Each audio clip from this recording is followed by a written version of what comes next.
তেহরানে মার্কিন বিমান হামলার পর ইসরায়েলের দফায় দফায় রকেট নিক্ষেপ করে ইরান। তবে আশ্চর্যের বিষয় হলো ইরানের নতুন ক্ষেপণাস্ত্রে ইসরায়েলে আগাম সতর্কতামূলক কোনো সাইরেন বাজেনি। ইরানের ওই ক্ষেপণাস্ত্র শনাক্তই করতে পারেনি ইসরায়েলের আকাশ প্রতিরক্ষা ব্যবস্থা। এবার ইয়েমেন থেকে ইসরায়েলে হামলা চালানো হয়েছে। এ সময় দেশটির আকাশে সাইরেন বেজে ওঠে। কাতার ভিত্তিক সংবাদ মাধ্যম আল জাজিরার এক প্রতিবেদনে এ তথ্য জানায়। ইরানের পরমাণু স্থাপনায় যুক্তরাষ্ট্রের হামলার পর নতুন ক্ষেপণাস্ত্র দিয়ে ইসরায়েলে পাল্টা হামলা চালিয়েছে তেহরান। এবার যুক্তরাষ্ট্রসহ পশ্চিমাদের শায়েস্তা করতে মার্কিন নৌবাহিনীর যুদ্ধজাহাজে ক্ষেপণাস্ত্র হামলা এবং হরমুজ প্রণালী বন্ধ করে দেওয়ার হুমকি ইরানের। ইরানে মার্কিন বিমান হামলা চালানো হবে কিনা সেজন্য 2 সপ্তাহ সময় নিয়েছিল প্রেসিডেন্ট ডোনাল্ড ট্রাম্প। মূলত এটা ছিল একটি কৌশল মাত্র। সময় নেওয়ার 2 দিনের মাথায় নেতানিয়াহুর মিথ্যাচারে সাড়া দিয়ে ইরানের 3টি পারমাণবিক স্থাপনায় হামলা চালায় যুক্তরাষ্ট্র।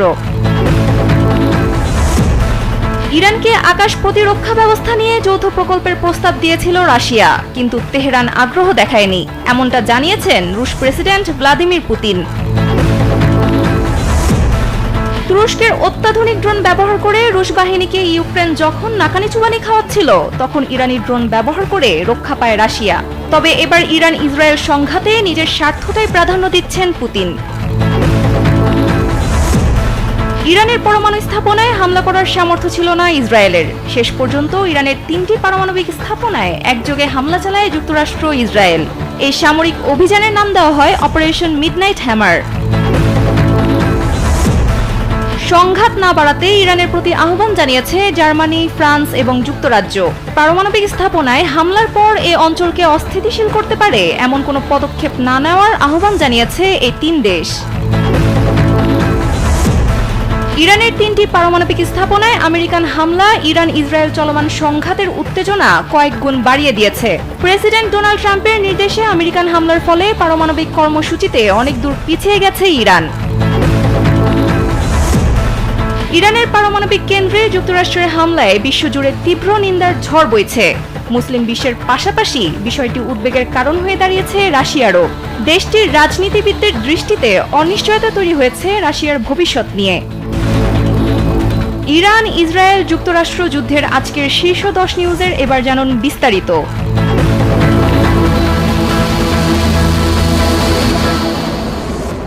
ইরানের নতুন ক্ষেপণাস্ত্র ইসরায়েলকে গোলকধাঁধায় ফেলেছে। তেহরানে মার্কিন বিমান হামলার পর ইসরায়েলে দফায় দফায় রকেট নিক্ষেপ করে ইরান। হামলার লক্ষ্যবস্তু ছিল বেশ বিস্তৃত। সিরিয়ার দখলকৃত গোলান হাইটস অঞ্চল থেকে শুরু করে আপার গ্যালিলি, আবার উত্তর ও মধ্য উপকূলীয় এলাকা পর্যন্ত বিস্তৃত অংশে হামলা চালানো হয়েছে। তবে আশ্চর্যের বিষয় হল ইরানের নতুন ক্ষেপণাস্ত্রে ইসরায়েলে আগাম সতর্কতামূলক কোনো সাইরেন বাজেনি।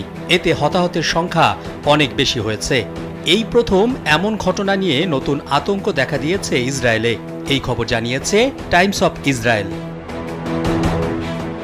দেশটির হোম ফ্রন্ট কমান্ড ঘটনাটি তদন্ত করছে বলে জানিয়েছে ইসরায়েলি গণমাধ্যম। ইসরায়েলি চিকিৎসা কর্মীরা বলছেন, সর্বশেষ ইরানি ক্ষেপণাস্ত্র হামলায় দেশ জুড়ে 10টিরও বেশি আঘাতপ্রাপ্ত স্থানে জরুরি সেবা দেওয়া হয়েছে। ইরানি সংবাদ মাধ্যম জানিয়েছে, ইসরায়েলে সর্বশেষ হামলায় ইরান খাইবার ক্ষেপণাস্ত্র ব্যবহার করেছে। খাইবার ক্ষেপণাস্ত্রটি ইরানের ক্ষেপণাস্ত্র ভাণ্ডারের সর্বশেষ মাঝারি পাল্লার ব্যালিস্টিক ক্ষেপণাস্ত্রগুলোর মধ্যে একটি। এটি আনুষ্ঠানিকভাবে খুররাম শাহ 4 নামে পরিচিত।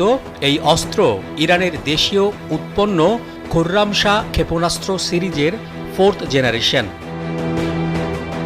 2000 কিলোমিটার পাল্লার খাইবার ক্ষেপণাস্ত্র 1500 কেজি ওজনের ওয়ারহেড বহনে সক্ষম, যা ইরানের মাঝারি পাল্লার ক্ষেপণাস্ত্রগুলির মধ্যে সবচেয়ে ভারী ওয়ারহেডগুলোর একটি।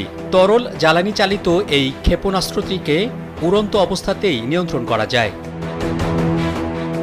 এর পাশাপাশি বায়ুমণ্ডলের বাইরে ওয়ারহেডের গতিপথ সামঞ্জস্য করার সক্ষমতাও রয়েছে এই ক্ষেপণাস্ত্রটির।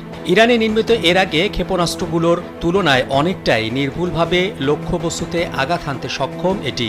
প্রযুক্তিগতভাবে খাইবারের সর্বোচ্চ গতি বায়ুমণ্ডলের বাইরে আনুমানিক ম্যাক 16, যা শব্দের গতি 16 গুণ। প্রযুক্তিগতভাবে এই ক্ষেপণাস্ত্র এতটাই শক্তিশালী যে প্রচলিত আকাশ প্রতিরক্ষা ব্যবস্থা দিয়ে এই ক্ষেপণাস্ত্র আটকানো বেশ কঠিন।